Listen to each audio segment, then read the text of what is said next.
So we're just out with Murph, taking advantage of the nice weather before it starts to rain later, and just doing a casual neighborhood walk. Got all the gear on. Hopefully we won't need any of it, and we'll take it off as we come across situations, and she does well. Gonna be continuing to condition her to respond to the ultrasonic for a treat to help redirect. And then we have her anti-bark collar on also. Hopefully we'll run into some pups. She's been doing really good lately.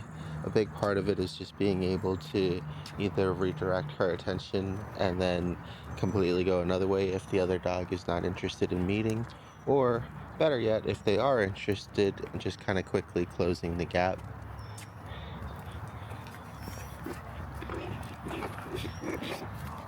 Did go back to the bouquet treats. Seemed to do better with her stomach, even though the other ones are vegetarian.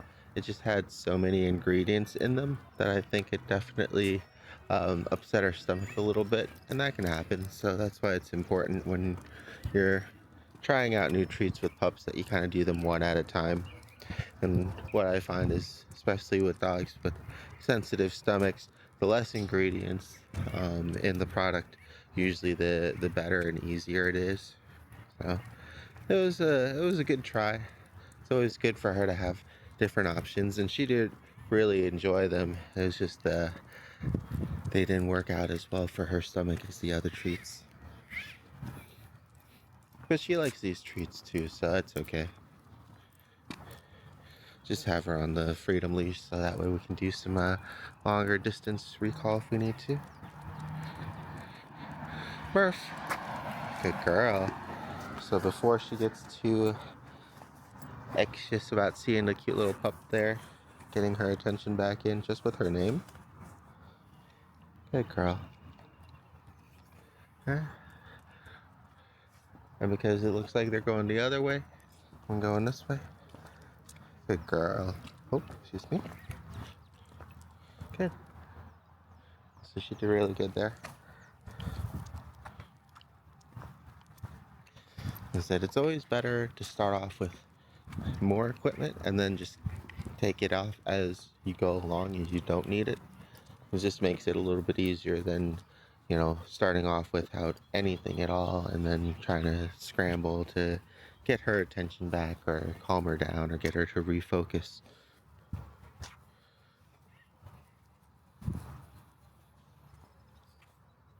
Good girl, good pee-pee. Good. She's still checking back at the other pup.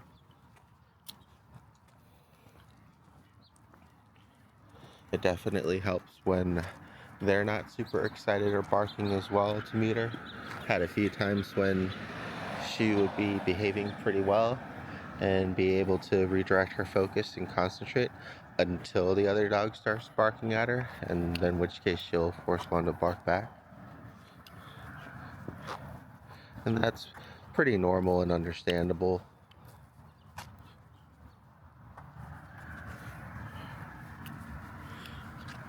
She's been great about meeting other pups.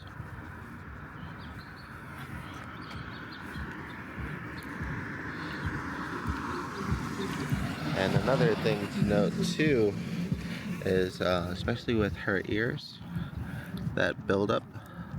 I found out that it's mostly from the, I think it's her joint medicine, the Dosequin. It's kind of like a gummy substance. It gets broken up and kind of eaten with her food. And so that stuff gets pretty sticky. And unfortunately, we're able to, as you can see, keep the other side okay. Just a little bit on there. But what I would recommend after this part gets cleared up again is to, after every meal, quickly wash her ears clean so that way it doesn't dry and get hard. And then what ends up happening with the scabbing is because it is sticky, it peels off some of her her hair and some of her skin when she's trying to brush it off. So that's definitely what's causing the problem, because that substance is so sticky. It's pretty easy to avoid it, so long as you're diligent about cleaning her ears and stuff right afterwards. Got another pup down here, so hopefully we'll get to run into them.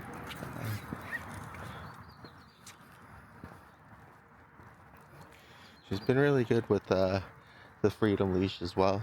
It's been very helpful. She usually sticks pretty close anyways. This gives her the opportunity to explore a bit. So once again, both kind of closing in. She definitely sees the other pup. Good girl. Murph. Oh, good listen. Good girl. Let's go see if they want to say hi.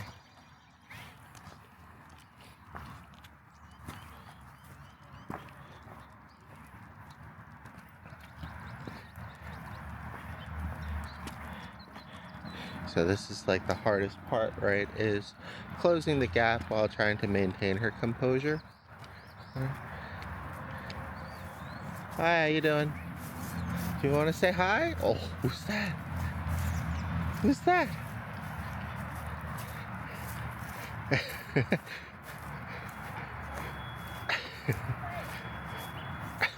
Oh, is that the beagle? Yeah. Last time?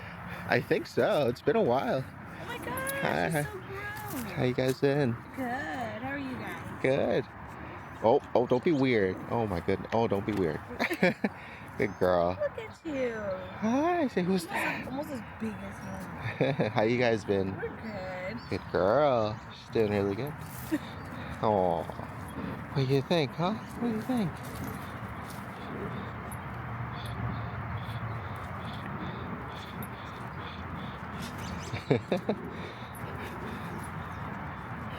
Hopefully we didn't disturb your potty time here. Oh no, I don't know. You started eating grass, so like, clearly you don't want to be. Oh, good boy. How old is he? He's a year and some change. Oh yeah, he's still pretty Almost young. 2 years in July. Oh, okay. Yeah. Hi. Oh, good boy. Good girl. There you go.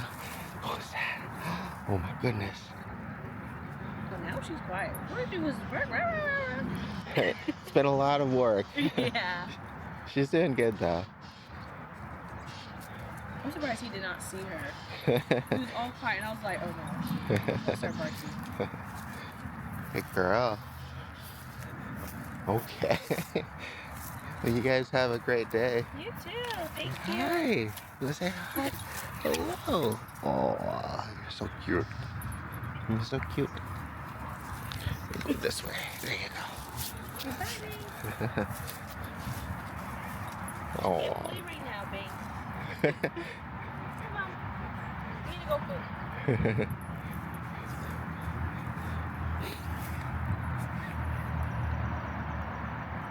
Come on, Murph. Good girl. Ah, that was good. So like I said, we didn't really need the anti-bark collar or the ultrasonic device. But it's always good to test the waters out first, and then remove them as we go along. Good girl. Come on, let's go.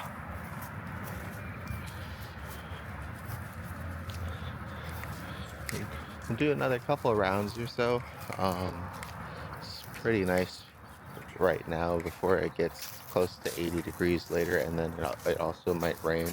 So we're gonna try to get in a couple laps, and then give her a break, and try again in a little bit before the weather starts getting too hot or raining. But no, she's been doing really well with everything. Just wanted to make a little update video since she'll be heading back home soon. But she's been great to have around, and she's been doing really good with all of her practices. I guess the last thing to note is definitely in the car, it's really easy to get her to redirect when I'm in there with her and not bark at other people. But I think as soon as I leave, the separation anxiety kicks in on top of somebody else. So not even like the anti-bark collar um, really helps in that situation. Right? She's just too anxious, and she doesn't have like kind of our company for support. So what I'll probably recommend for her parents is, if they're able to monitor her, then getting some good practice with her not barking out the window should be pretty easy with the gear and the treats. Sometimes even without the gear, if you just do it early enough. But then if they are going to be in a meeting and don't want to be disturbed or anything, maybe putting her in another room with them that doesn't have access to a busy window, or using some blackout curtains like I do, putting on something on the TV to kind of create her own kind of environment separate from the outside, and that'll help to keep her occupied, as well as just like a snuffle mat, hiding some of her treats and kibble in there for her nose to kind of get some work in, or a treat dispensing ball she can kind of roll around. She likes her little treats. That'll definitely help with her. Unfortunately, I couldn't find too many shoes, but I know that deer antlers and the cheese sticks can be pretty good for her as well, but we didn't get a chance to try that out just because we didn't need them. All right. She's just stuck there. Murph, come here. Good girl. Oh, what a good girl. Good girl. You say hi to your mom and dad. Say hi. You'll see them soon. Good girl.